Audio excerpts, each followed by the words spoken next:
Here's the top stories for November 17th. President Marcos has ordered maximum tolerance amid the rally, and there is no conflict with the Iglesia ni Cristo, according to the palace. The Department of the Interior and local government to file cases against local executives who left the Philippines during the onslaught of Tino and Uwan. The Office of Civil Defense says the death toll from Super Typhoon Uwan and Typhoon Tino nears the 300 mark. President Marcos is facing a profound crisis of confidence from Filipinos, Vice President Sara says.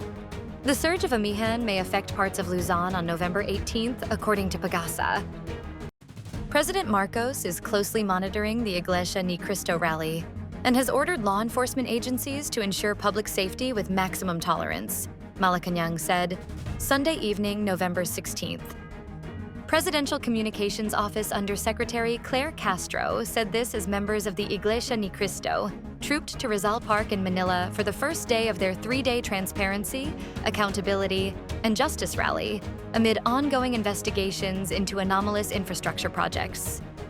In an interview with state-run PTV4, Castro said the president instructed both the Department of the Interior and local government and the Philippine National Police to secure the rally while respecting the rights of the INC members and the wider public.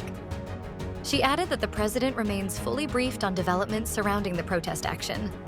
Despite the protest they organized, Castro said the INC has no conflict with President Marcos, as she believed its members only want what Marcos wants, to get to the bottom of the issue.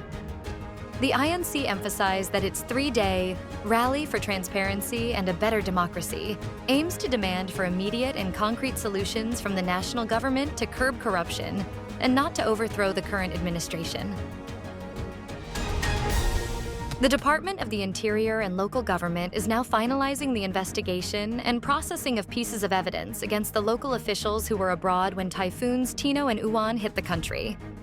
DILG Secretary Johnvic Remulla said they will immediately file the charges before the Office of the Ombudsman against the local officials, including the local executives in Cebu, who were in Europe during the onslaught of Tino. Cebu was the hardest hit of the weather disturbance, with majority of the fatalities and missing recorded in the province. It's almost complete. We will file the corresponding cases before the Ombudsman against the violators, said Remulla when asked of the update on the DILG probe into the foreign trips of some local execs. Among the cases that will be filed, according to him, were abandonment of duty, gross neglect, and insubordination. The insubordination stemmed from the confirmed reports that at least 24 local executives left the country, despite the order of the DILG to cancel all foreign trips. The combined death toll from Super Typhoon Uwan and Typhoon Tino has climbed to 297, the Office of Civil Defense disclosed on Monday, November 17th, as government teams continued ground inspections in hardest-hit provinces.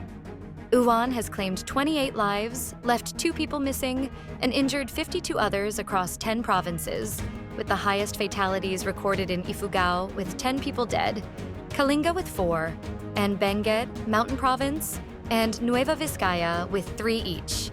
Other confirmed deaths were reported in Catanduanes, Capiz, Samar, and Sulu with 1 apiece, while 1 more fatality from the Cordillera region was also reported. Meanwhile, Typhoon Tino, which struck earlier, recorded a significantly higher number of casualties with 269 deaths, 113 missing, and 523 injured. Cebu with 150 deaths and Negros Occidental with 77 fatalities bore the brunt of Tino's impact in terms of human toll. Others include Negros Oriental with 23 dead, Agusan del Sur with 6, Capiz with 3, Leyte, Southern Leyte, and Dinagat Island with 2 each, and Antique, Iloilo, Guimaras, and Bohol with 1 apiece. Expressing her support for the outpouring of anger and frustration by the public, Vice President Sara Duterte said that President Marcos is facing a profound crisis of confidence as his administration is plagued with accusations of massive corruption. In a video message on Monday, November 17th, the official claimed that she herself walked away from the administration by resigning as Marcos's education chief when she learned of how the government has been stealing funds meant for the country's education sector. The president now faces a profound crisis of confidence, especially in the way these corruption investigations are being handled, which appear to lack both direction and resolve. We also seek clear answers on how a budget that deprived Filipinos of billions and billions of pesos was approved under his watch, she said. I am one with the millions of Filipinos who are frustrated and disgusted by a government drowning in insecurity and greed, she added. Duterte stressed that it is the Filipinos' right to speak out, and that the government must listen and not set aside the growing public sentiments against corruption. We Filipinos deserve better, she said. The Philippine Atmospheric, Geophysical, and Astronomical Services Administration said a surge of the northeast monsoon, locally known as amihan, may affect parts of northern and central Luzon starting Tuesday, November 18th. As of Monday, November 17th, Ilocos Region, Cordillera Administrative Region, and Batanes, Nueva Vizcaya, and Quirino were experiencing partly cloudy to cloudy skies with isolated light rains due to the amihan.